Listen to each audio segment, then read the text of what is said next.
welcome to Thursday. I'm gonna have to make this really quick. I'm a little stressed out. I'm on spring break right now, which you'd think I'd be not stressed and not having to rush through this video, but on the contrary, this is the only break I have really within the next month and a half to interview for jobs. I'm trying for some pretty big positions. As you know, I'm in education. I'll be talking about that in a minute, but I'm applying to be a tutor and like an office, kind of a temp for an office that does curriculum guidebooks for the school system, and it's pretty fancy, and I've had 3 job interviews this week already, and I have one today in an hour or so, so I have to do this as quick as I can. Enough of that. Wish me luck. Anyway, we're talking about things that make us go nerdy this week, and I would have to say I'm an education nerd. I just got back from tutoring a classroom full of special education students for 8 hours. And what I was going to talk about today, I just made an error in doing just now, as I said, a classroom full of special education students. You don't say special education students because that's putting their disability first.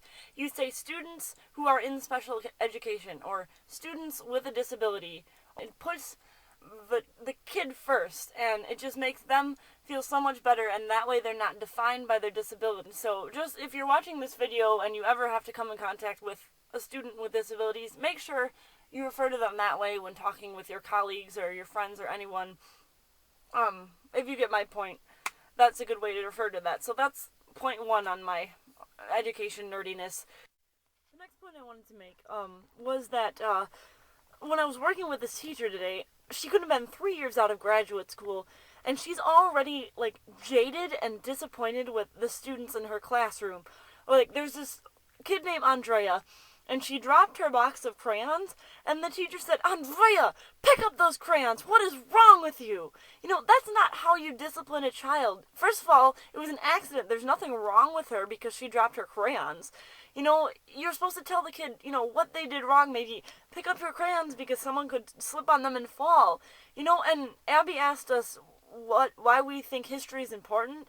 And it's because I think we can learn from the mistakes of people's past. And when I become a teacher, I'm going to be careful not to be so,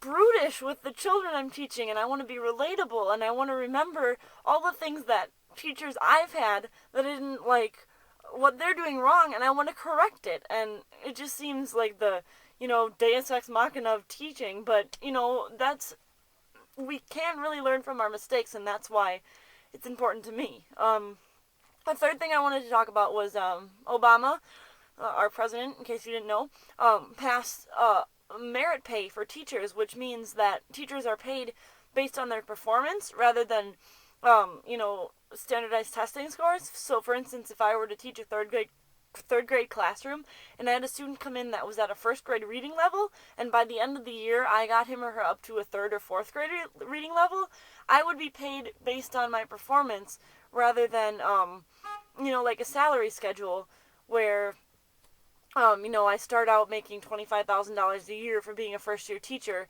and then moving up. So go Obama! Thanks for getting teaching to be a more respectable profession and raising our checks. That's good. I think that's about all I have time for, so I'll link to some stuff in the sidebar, wherever it is, if you want to learn more about teaching. I'll see you next Thursday. Bye-bye.